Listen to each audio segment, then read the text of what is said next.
My parents bought my sister a house, then expected me to pay for it. Because they said family sacrifices together. Until one question in court. Left their lawyer, speechless, and changed everything. I'm Alex. I'm 29. And if you told me 5 years ago that I'd be sitting in a courtroom being sued by my own parents for $500,000, I would have laughed. I always thought we were a close-knit family. We did Sunday dinners. My mom still mailed me birthday cards with cheesy jokes inside. My dad gave me his old toolbox when I moved out, normal stuff. But somewhere between my sister's big dreams and my parents' warped sense of family loyalty, everything cracked wide open. I didn't even see it coming. It started when my younger sister Laya turned 25. She's always had this princess aura, the kind of person who speaks in statements that sound like demands, but you're never quite sure until she gives you that expectant look. She had been bouncing between jobs since college, never staying long enough to figure out if she even liked them. One week, she wanted to run a bakery. Next, it was interior design. Then she got obsessed with crystals and said she needed a peaceful space to align her energy. That was the phrase she used when she told my parents she wanted to move out but not into some apartment. No, Laya needed a real house with a backyard and space for manifestation. I thought she was joking. My parents didn't laugh. They nodded. They actually nodded like it made perfect sense that someone with no job, no savings, and no clue was suddenly ready to own a home. I brushed it off. I figured they'd offer her some help with rent or maybe co-sign a lease. But then one night, I got a call from my mom. Her voice was calm, cheerful even. "Can you come over for dinner next Saturday? We have something important to discuss." I should have known. You don't get called in for a family discussion unless something's already been decided behind your back. I showed up that weekend with a bottle of wine, expecting maybe a chat about holiday plans or worst-case scenario, a group intervention for Isla's new obsession with chakra alignment. Instead, I walked into a full meal laid out like a celebration. Roast chicken, mashed potatoes, wine glasses already poured. Leia was practically glowing. Dad patted the seat next to him. "We have some exciting news." Mom handed me a thick envelope. "We bought Leia a house." I blinked. "You what?" Isla beamed. "It's perfect. 3 bedrooms, a little garden out back, and only 10 minutes from that yoga studio I like." I just stared at them. It was like the room had tilted slightly and everyone was speaking a language I didn't know. My parents, the same people who told me to take out student loans for college because we believe in self-reliance, who made me work part-time all through school to cover my own expenses, who refused to help with my first apartment saying, "It's time you learn how to budget." They bought my sister a house, but that wasn't the worst part. Not by a mile. Mom clasped her hands together. "It's in both your names. Well, technically, the mortgage is in yours." I felt my stomach drop. Dad leaned in like he was giving me financial advice. "Your credit score is strong. We figured this would be a good family investment. Yayla's still working on hers." I pulled the papers out of the envelope. Mortgage documents, co-signer agreements, legal paperwork, all filled out, all ready for me to sign. "You want me to take out a mortgage for her?" My voice cracked. "Are you serious?" Yayla scoffed. "It's not for me, it's for us. Family helps family." I looked back and forth between them. My heart was pounding. Not from anger, not yet, but from confusion. Was this a joke? Was there a camera somewhere? "Why would I do that?" I asked. Mom's smile faded. "Because family means sacrifice, Alex. We've always believed in supporting each other. You're in a position to help. It's just paperwork." That word just sent a spike of heat up my spine. Just paperwork. Just a $500,000 debt tied to my name. Just risking my financial future for someone who'd never held a steady job for more than 6 months. I set the papers down. "I'm not signing anything." Leia looked insulted. "Wow, so much for being the responsible one." Dad's tone shifted. He dropped the friendly act. "You wouldn't be where you are without us. We raised you. We gave you everything. All we're asking for is a little help." I couldn't believe what I was hearing. I'd worked my way through college, built a stable career in tech, lived frugally, paid off my loans early, all because I had to. They made me. Now, when I'd finally found some financial peace, they wanted to drag me into $500,000 of debt. I stood up. "No, I'm not doing this." The rest of the dinner was tense. Yayla cried. Mom called me selfish. Dad made some vague threat about disrespect and how I was turning my back on family. I left without dessert. I thought that was the end of it. I figured they'd cool off, maybe sell the house or rent it out to cover the payments. I stopped taking calls for a few weeks, needing space to breathe. But then I got a letter, a formal one with a law firm's letterhead. My parents were suing me. Specifically, they claimed I had promised to support the family by co-signing the mortgage. And when I backed out, they were left with damages, namely the $500,000 loan they had taken out in my name without my permission. The house had already been purchased. Somehow, I still don't fully understand how they used some forged documents and an old power of attorney I'd signed during college to list me as a guarantor. And now they wanted the court to make it official. I felt like I couldn't breathe. I stared at the letter sitting on the edge of my bed, reading the words over and over. Leia had posted a selfie from her new kitchen just the day before with the caption, "Manifestation works." I hired a lawyer the next day, the kind that doesn't smile much, which honestly made me trust him more. He read the letter, leaned back and said, "You've got a real mess here. The legal process dragged for months. My credit got flagged. I had to freeze my accounts. I couldn't even apply for a loan for my own place while this was pending. Every family gathering was a landmine. At Easter, Mom cornered me and whispered, 'You could end this whenever you want. Just do the right thing.' I laughed in her face. I had to. It was that or scream." The court date finally arrived. I wore my best suit. My lawyer had coached me through every possible outcome, but nothing could prepare me for seeing my parents on the opposite side of a courtroom, sitting behind their lawyer like they were the victims. Then the judge walked in. Middle-aged, steely eyes, no-nonsense vibe. He flipped through the paperwork for a long time. The courtroom was silent. My heart pounded in my ears. Finally, he looked up, peering over his glasses at my parents. Then he turned to their lawyer. "I have just one question," he said, tapping the papers with his pen. "If the defendant never signed these documents and you admit they were completed before he saw them, then what exactly are you basing this claim on?" Their lawyer froze. He opened his mouth and nothing came out. And right then, in that exact moment, I felt something shift, not just in the courtroom, but in me. Everything was about to change. The silence in the courtroom stretched on like an eternity. I sat there watching their lawyer fumble with his notes, his lips twitching like he was searching for the right words but couldn't find any. My parents didn't seem to understand what had just happened. My mom looked from him to the judge, confused. And my dad sat stone-faced, arms crossed, like he was still confident this was all going to go their way. But I knew the look on the judge's face. It was the look of someone who saw through the act. The judge leaned forward, resting his elbows on the bench. "You're alleging that your son, the defendant, entered into a binding financial agreement involving a mortgage, an agreement for which you provide no valid signature, no consent, and no confirmed communication, and you're asking this court to enforce that based on a conversation." My parents' lawyer stammered, "We have witnessed statements from whom?" The judge interrupted sharply. "From the co-beneficiary, the sister who now lives in the house in question." The lawyer looked like he wanted to sink through the floor. He gestured to my sister, who was seated behind my parents in a pale pink blouse and too much perfume. She gave a small nervous wave like this was a PDA meeting. The judge stared at her for a moment, then turned back to the lawyer. "Let me rephrase. You're asking me to enforce a $500,000 debt against someone who never signed anything, never verbally consented, and whose credit was leveraged based on a forged document." He tapped the file again.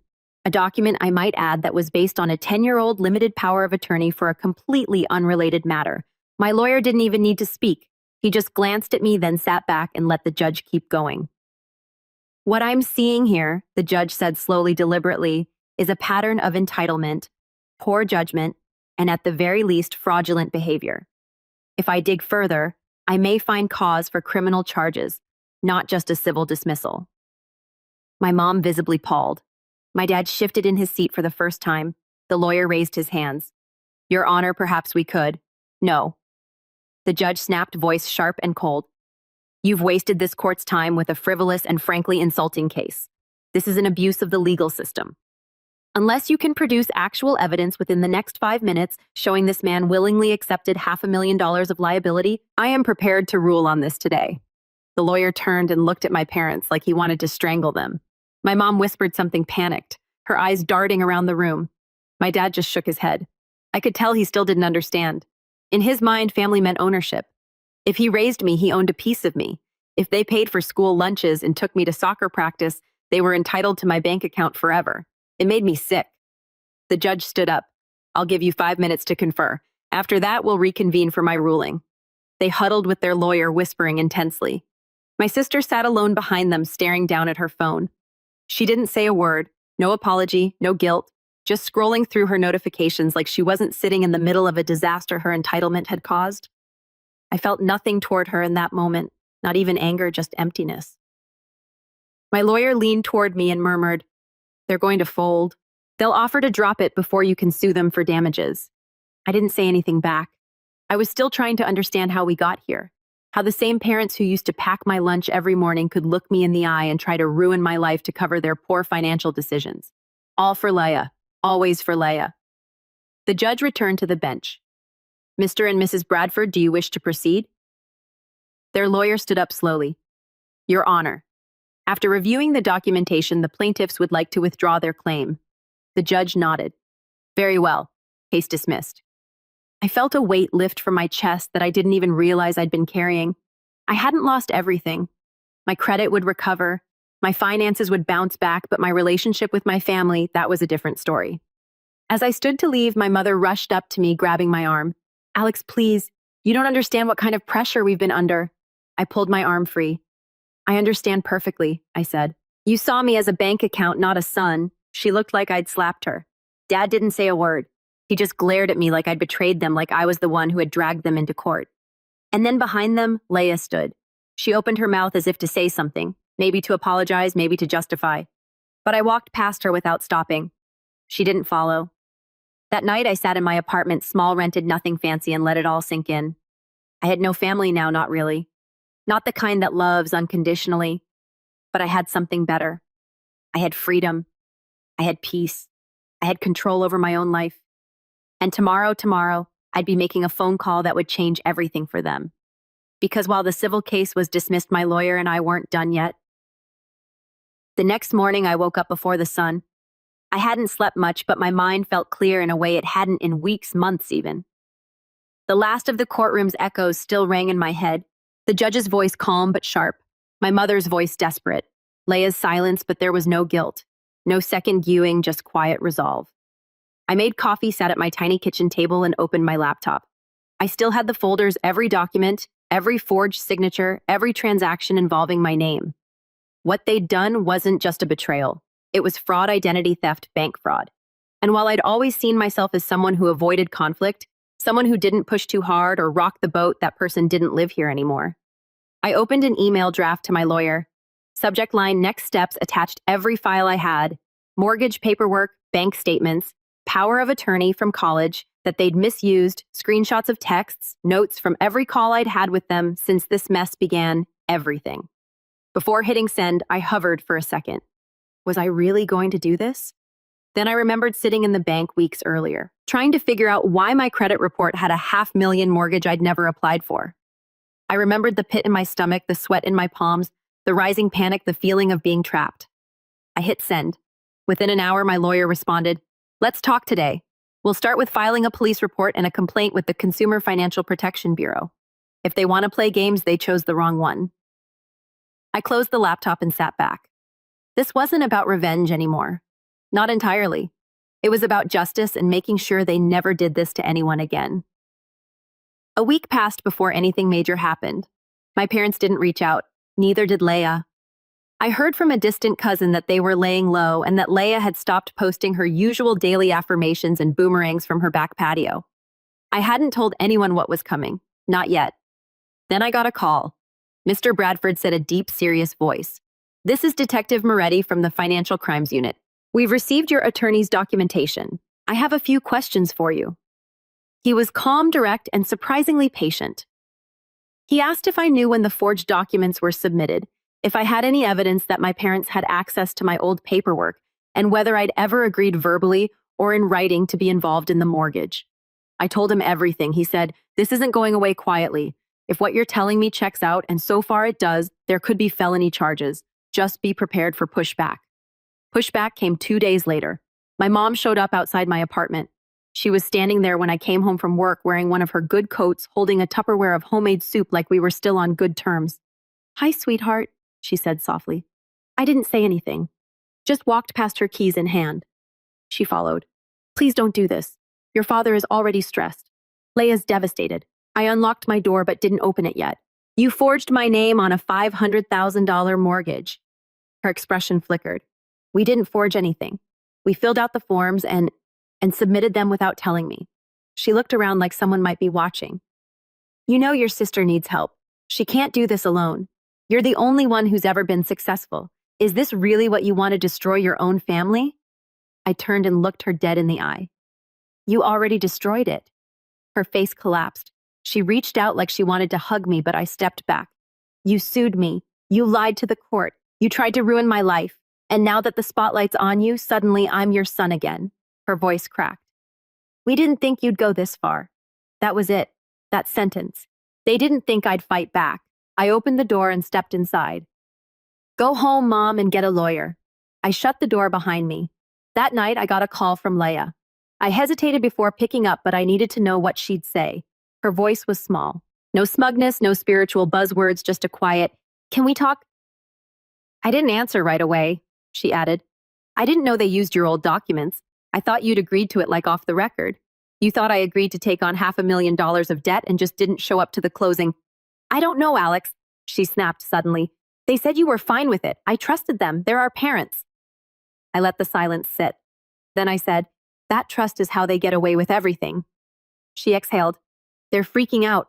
I think they know it's serious now. It was serious when they dragged me into court. Lala didn't respond to that. Eventually, she said, Are you really pressing charges? I didn't answer. I wanted to say yes. I wanted to tell her I was going to hold every one of them accountable. That I was done being the reliable one they could quietly bleed dry. That I was going to be more than a silent, obedient wallet. But instead, I just said, I'm not playing their game anymore. And I hung up. But the truth was, this was only the beginning. My lawyer had just received a file from the mortgage company, a signed affidavit, a name, a timestamp, and something very, very interesting, a recorded phone call between my father and the loan officer. And that call, it was going to change everything. The next morning, I met with my lawyer in his office. He'd already printed out the transcript of the recorded call. And when he handed it to me, he didn't say anything, just washed my face as I read. It was worse than I expected. It wasn't just a forged signature. My dad had actually called the mortgage officer and pretended to be me. Voice lowered slightly, giving authorization to proceed. Answering security questions that were clearly pre-repped, making comments like, yes, I'm aware of the risks, and this is for my sister, so we're doing this as a family favor. And then the kicker, the part where the loan officer asked, can you confirm just for the record that you are Alex Bradford? And my father, my own father, said, yes, this is Alex Bradford. It was identity fraud, plain and simple. On tape, I handed the transcript back to my lawyer and leaned back in the chair. That's it. Then he nodded. I forwarded everything to the Financial Crimes Unit and the state attorney's office. They're moving forward. And just a heads up, when the subpoenas start coming in, it's going to get messy. I swallowed hard but nodded.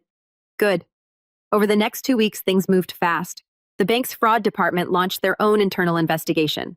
I received notice that my name was being removed from the mortgage not because of a kindness, but because of a confirmed violation of their own lending policies.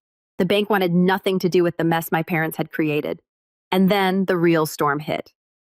I was at work when I got the call. Alex Detective Moretti said, we've issued arrest warrants for your parents. Your father on 2 counts of financial fraud and 1 count of identity theft. Your mother as a co-conspirator for knowingly aiding in the submission of false documents. I didn't speak for a few seconds. They'll be processed and released, he continued. But the DA is serious about pursuing this, especially with the call recording. It didn't feel real. I thanked him, hung up, and sat there in silence. That night, I got a barrage of calls and messages from extended family, from cousins I hadn't spoken to in years. Some angry, some stunned. My aunt called crying, saying, why would you do this to your parents? And all I could say was, I didn't do this to them. They did it to me. A few days later, I was served with notice that my parents were countersuing again, this time for defamation of character. My lawyer laughed out loud when he read it. Let them try. Every filing just adds fuel to our case. The hearing for the criminal charges was set for a month later. In that time, the entire dynamic of my family fractured. Laya moved back in with my aunt, claiming she felt unsafe in the house. The mortgage had defaulted. The property was in pre-foreclosure. The backyard full of manifestation crystals now sat empty, overgrown with weeds. The day of the hearing came. It wasn't a trial, just the initial arraignment, but I went anyway. I needed to see it. I walked into the courtroom and saw my parents seated up front, flanked by their new attorney. My dad looked smaller somehow, not physically, just diminished, like something in him had collapsed under the weight of his own pride. My mom wouldn't look at me. When the judge read the charges fraud, forgery, identity theft, I watched my father flinch ever so slightly. It was the first time I'd seen any crack in his armor. Their lawyer tried to get the charges dropped, argued that it was a family misunderstanding, that my father acted in good faith and believed he had verbal consent, but the judge wasn't buying it. The defendant impersonated his son on a recorded line, she said. That's not a misunderstanding, that's a felony. Bail was set. They didn't go to jail, but the damage was done. After the hearing, I walked out into the hall. My mom followed. I heard her footsteps behind me but didn't turn. Alex, she said, her voice shaky, please just talk to us. This has gone too far. I turned slowly and looked at her, really looked at her. She was wearing the same gold necklace she always wore, the one Dad gave her for their anniversary years ago. Her eyes were red. She looked tired, older than I remembered. You could have apologized, I said quietly. At any point you could have said, we were wrong, we messed up, we're sorry. And I might have listened. Tears welled in her eyes. We thought we were doing what was best for the family. No, I said you were doing what was best for Leia. You've always done what's best for Leia. And when I said no, when I finally put up a boundary, you treated me like an enemy. She looked down. We raised you, she whispered. We sacrificed so much, and I paid for my own college. I shot back. I paid rent while working 3 jobs. I built everything I have without you. And when I finally had something of my own, you tried to steal it. She said nothing. I don't hate you. I added, quieter now, but I can't forgive you. Not for this. Then I turned and walked away. She didn't follow. Weeks passed. Eventually, the house was repossessed, sold off by the bank. Leia tried to claim it was unfair, but no one listened. She moved in with a friend, started posting cryptic quotes online about letting go of toxic energy and learning to cut cords. I didn't respond to any of them. My parents pleaded down the charges. They avoided jail time, got probation, and had to pay restitution, including legal fees. Their reputation in the community took a hit, though. My dad had to resign from the board of a local nonprofit. My mom stopped showing up at church. And me, I moved out of my tiny apartment, bought a modest place in the city. Nothing flashy, but mine. Fully mine. I didn't invite anyone to the housewarming. No parents, no cousins, not even Leia. Just a few friends, some takeout, and a quiet toast to a future I built by myself. And I've never felt lighter. The last text I got from my mom came a few months later. It read, "We miss you. Please come home for Thanksgiving. Let's start over." I stared at the screen for a long time. Then I turned off my phone and I finally truly moved